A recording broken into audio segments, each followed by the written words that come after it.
ವಿಮೋಚನಾ ಕಾಂಡ ಅಧ್ಯಾಯ 3. ಮೋಶೆ ಮಿದ್ಯಾನರ ಪೂಜಾರಿಯು ತನ್ನ ಮಾವನೂ ಆದ ಇತ್ರೋನನ ಮಂದೆಯನ್ನು ಮೇಯಿಸುತ್ತಿದ್ದನು. ಒಮ್ಮೆ ಆ ಮಂದೆಯನ್ನು ಕಾಡಿನ ಹಿಂಭಾಗಕ್ಕೆ ನಡೆಸಿಕೊಂಡು ಹೊರೇಬೆಂಬ ದೇವರ ಬೆಟ್ಟಕ್ಕೆ ಬಂದನು.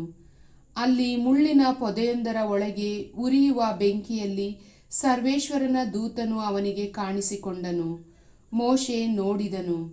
ಆ ಮುಳ್ಳಿನ ಪೊದೆ ಉರಿಯುತ್ತಲೇ ಇತ್ತು, ಆದರೆ ಸುಟ್ಟು ಹೋಗದೇ ಇತ್ತು. ಆಗ ಮೋಶೆ, ಇದೇನು ಆಶ್ಚರ್ಯ, ಪೊದೆ ಸುಟ್ಟು ಹೋಗದೇ ಇರುವುದಕ್ಕೆ ಕಾರಣವೇನು? ನಾನು ಹತ್ತಿರ ಹೋಗಿ ತಿಳಿದುಕೊಳ್ಳುತ್ತೇನೆ ಎಂದುಕೊಂಡನು. ಅದನ್ನು ನೋಡಲು ಅವನು ಮುಂದಕ್ಕೆ ಬರುವುದನ್ನು ಸರ್ವೇಶ್ವರ ಸ್ವಾಮಿ ಕಂಡರು. ಪೊದೆಯೊಳಗಿಂದ ಮೋಶೆ, ಮೋಶೆ ಎಂದು ದೇವರು ಕರೆದರು. ಅದಕ್ಕವನು, ಇಗೋ ಇದ್ದೇನೆ ಎಂದು ಉತ್ತರ ಕೊಟ್ಟನು. ದೇವರು ಅವನಿಗೆ, ಹತ್ತಿರ ಬರಬೇಡ, ನಿನ್ನ ಕಾಲಿನ ಕೆರಗಳನ್ನು ತೆಗೆದುಹಾಕು, ಏಕೆಂದರೆ ನೀನು ನಿಂತಿರುವ ಸ್ಥಳ ಪವಿತ್ರ ಭೂಮಿ ಎಂದು ಹೇಳಿದರು. ಅದೂ ಅಲ್ಲದೆ ನಾನು ನಿನ್ನ ತಂದೆಯ ದೇವರು, ಅಬ್ರಹಾಮನ ದೇವರು, ಈಸಾಕನ ದೇವರು, ಯಾಕೋಬನ ದೇವರು ಎಂದರು. ಆಗ ಮೋಶೆ ದೇವರನ್ನು ದಿಟ್ಟಿಸಿ ನೋಡಲು ಭಯಪಟ್ಟು ಮುಖವನ್ನು ಮುಚ್ಚಿಕೊಂಡನು. ಆಗ ಸರ್ವೇಶ್ವರ, ಈಜಿಪ್ಟಿನಲ್ಲಿರುವ ನನ್ನ ಜನರ ದುರವಸ್ಥೆಯನ್ನು ನಾನು ಕಣ್ಣಾರೆ ನೋಡಿದ್ದೇನೆ. ಬಿಟ್ಟಿ ಕೆಲಸ ಮಾಡಿಸಿಕೊಳ್ಳುವವರ ಬಗ್ಗೆ ಅವರು ಇಟ್ಟ ಮೊರೆ ನನಗೆ ಕೇಳಿಸಿದೆ. ಅವರ ಕಷ್ಟ ದುಃಖವನ್ನೆಲ್ಲ ನಾನು ಬಲ್ಲೆ. ಆದ ಕಾರಣ ಅವರನ್ನು ಈಜಿಪ್ಟಿನವರ ಕೈಯಿಂದ ಬಿಡಿಸುವುದಕ್ಕೂ ಮತ್ತು ಆ ದೇಶದಿಂದ ಹೊರತಂದು ಹಾಲು ಜೇನು ಹರಿಯುವ ಸವಿಸ್ತಾರವಾದ ಒಳ್ಳೆಯ ನಾಡಿಗೆ, ಅಂದರೆ ಕಾನಾನ್ಯರು, ಹಿತ್ತಿಯರು, ಅಮೋರಿಯರು, ಪಿರಿಜಿಯರು, ಹಿವ್ವಿಯರು ಹಾಗೂ ಯೆಬೂಸಿಯರು ವಾಸವಾಗಿರುವ ನಾಡಿಗೆ ನಡೆಸಿಕೊಂಡು ಹೋಗುವುದಕ್ಕೂ ಇಳಿದು ಬಂದಿದ್ದೇನೆ. ಈಗ ಕೇಳು, ಇಸ್ರಾಯೇಲರ ಮೊರೆ ನನಗೆ ಮುಟ್ಟಿದೆ. ಈಜಿಪ್ಟಿನವರು ಅವರಿಗೆ ಕೊಡುತ್ತಿರುವ ಉಪದ್ರವವನ್ನು ನಾನು ನೋಡಿದ್ದೇನೆ. ಆದ್ದರಿಂದ ಹೋಗು, ನನ್ನ ಜನರಾಗಿರುವ ಇಸ್ರಾಯೇಲರನ್ನು ಈಜಿಪ್ಟ್ ದೇಶದಿಂದ ಹೊರತರುವುದಕ್ಕಾಗಿ ನಿನ್ನನ್ನು ಫರೋಹನ ಬಳಿಗೆ ಕಳುಹಿಸುತ್ತಿದ್ದೇನೆ ಎಂದರು. ಮೋಶೆ ದೇವರಿಗೆ, ಫರೋಹನ ಸನ್ನಿಧಾನಕ್ಕೆ ಹೋಗುವುದಕ್ಕಾಗಲಿ ಇಸ್ರಾಯೇಲರನ್ನು ಈಜಿಪ್ಟಿನಿಂದ ಕರೆದುಕೊಂಡು ಬರುವುದಕ್ಕಾಗಲಿ ನಾನು ಎಷ್ಟರವನು ಎಂದನು. ಅದಕ್ಕೆ ದೇವರು, ನಾನೇ ನಿನ್ನ ಸಂಗಡ ಇರುವೆನು. ನೀನು ನನ್ನ ಜನರನ್ನು ಈಜಿಪ್ಟಿನಿಂದ ಹೊರಗೆ ತಂದಾಗ ನೀವು ಈ ಬೆಟ್ಟದಲ್ಲೇ ದೇವರನ್ನು ಆರಾಧಿಸುವಿರಿ.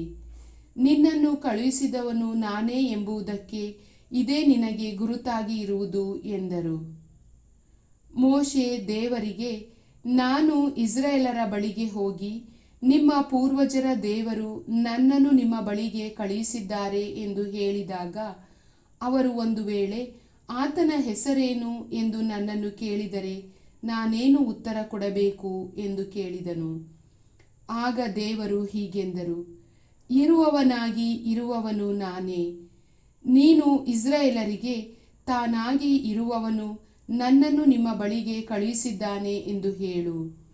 ದೇವರು ಮೋಶೆಗೆ ಮತ್ತೆ ಇಂತೆಂದರು, ನೀನು ಇಸ್ರಾಯೇಲರಿಗೆ, ನಿಮ್ಮ ಪೂರ್ವಜರಾದ ಅಬ್ರಹಾಮ, ಈಸಾಕ ಹಾಗೂ ಯಾಕೋಬರ ದೇವರಾಗಿರುವ ಸರ್ವೇಶ್ವರ ನನ್ನನ್ನು ನಿಮ್ಮ ಬಳಿಗೆ ಕಳುಹಿಸಿದ್ದಾರೆ ಎಂದು ಹೇಳು. ಇದು ಸದಾ ಕಾಲಕ್ಕೂ ನನ್ನ ಹೆಸರು. ಈ ಹೆಸರಿನಿಂದಲೇ ತಲತಲಾಂತರಕ್ಕೂ ನನ್ನನ್ನು ಸ್ಮರಿಸಬೇಕು. ನೀನು ಹೋಗಿ ಇಸ್ರಾಯೇಲರ ಹಿರಿಯರನ್ನು ಕೂಡಿಸು.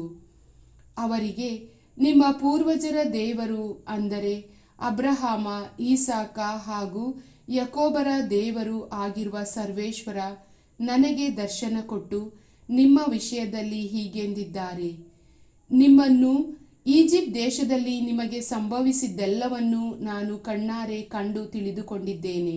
ಈಜಿಪ್ಟಿನಲ್ಲಿ ನಿಮಗುಂಟಾಗಿರುವ ಸಂಕಷ್ಟಗಳಿಂದ ನಿಮ್ಮನ್ನು ಪಾರು ಮಾಡಿ ಹಾಲು ಜೇನು ಹರಿಯುವ ನಾಡಿಗೆ, ಅಂದರೆ ಕಾನಾನ್ಯರು, ಹಿತ್ತಿಯರು, ಅಮೋರಿಯರು, ಪಿರಿಜಿಯರು, ಹಿವ್ವಿಯರು ಹಾಗೂ ಯೆಬೂಸಿಯರು ವಾಸವಾಗಿರುವ ನಾಡಿಗೆ ಬರಮಾಡಬೇಕೆಂದು ತೀರ್ಮಾನಿಸಿದ್ದೇನೆ ಎಂದು ತಿಳಿಸು. ಅವರು ನಿನ್ನ ಮಾತಿಗೆ ಕಿವಿಗೊಡುವರು. ನೀನು ಮತ್ತು ಇಸ್ರಾಯೇಲಿನ ಹಿರಿಯರು ಈಜಿಪ್ಟ್ ದೇಶದ ಅರಸನ ಬಳಿಗೆ ಹೋಗಿ ಅವನಿಗೆ, ಹಿಬ್ರಿಯರ ದೇವರಾಗಿರುವ ಸರ್ವೇಶ್ವರ ನಮಗೆ ಪ್ರತ್ಯಕ್ಷರಾದರು. ಆದ್ದರಿಂದ ನಾವು ಮರುಭೂಮಿಯಲ್ಲಿ 3 ದಿನದ ಪ್ರಯಾಣದಷ್ಟು ದೂರ ಹೋಗಿ ನಮ್ಮ ದೇವರಾದ ಸರ್ವೇಶ್ವರನಿಗೆ ಬಲಿಯೊಪ್ಪಿಸಬೇಕಾಗಿದೆ, ಅಪ್ಪಣೆಯಾಗಬೇಕು ಎಂದು ಕೇಳಿಕೊಳ್ಳಿ. ಆ ಈಜಿಪ್ಟಿನ ಅರಸನು ಎಷ್ಟು ಬಲಾತ್ಕಾರ ಮಾಡಿದರೂ ನಿಮ್ಮನ್ನು ಬಿಡುವುದಿಲ್ಲವೆಂದು ತಿಳಿದಿದ್ದೇನೆ. ಆದ ಕಾರಣ ನನ್ನ ಭುಜಬಲವನ್ನು ಪ್ರದರ್ಶಿಸುವೆನು. ಅಲ್ಲಿ ಮಹತ್ಕಾರ್ಯಗಳನ್ನು ಮಾಡಿ ಈಜಿಪ್ಟ್ ದೇಶವನ್ನೇ ನಾನಾ ವಿಧವಾಗಿ ಬಾಧಿಸುವೆನು. ಆಮೇಲೆ ಅರಸನು ನಿಮ್ಮನ್ನು ಬಿಡುಗಡೆ ಮಾಡುವನು. ನನ್ನ ಜನರಿಗೆ ಈಜಿಪ್ಟರು ಅನುಕಂಪ ತೋರಿಸುವಂತೆ ಮಾಡುವೆನು.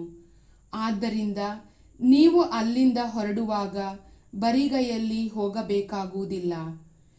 ನಿಮ್ಮ ಪ್ರತಿಯೊಬ್ಬ ಮಹಿಳೆ ನೆರೆಹೊರೆಯ ಮಹಿಳೆಯರಿಂದಲೂ ನಿಮ್ಮ ಮನೆಯಲ್ಲೇ ತಂಗಿರುವ ಮಹಿಳೆಯರಿಂದಲೂ ಬೆಳ್ಳಿ ಬಂಗಾರದ ಒಡವೆಗಳನ್ನು ಹಾಗೂ ಬಟ್ಟೆ ಬರೆಗಳನ್ನು ಕೇಳಿಕೊಳ್ಳಲಿ. ಅವುಗಳನ್ನು ನಿಮ್ಮ ಮಕ್ಕಳು ಮರಿಗಳಿಗೆ ತೊಡಿಸಿರಿ. ಹೀಗೆ ಈಜಿಪ್ಟರನ್ನು ಸೂರೆ ಮಾಡಿ ಹೊರಡುವಿರಿ. ಪ್ರಭುವಿನ ವಾಕ್ಯ.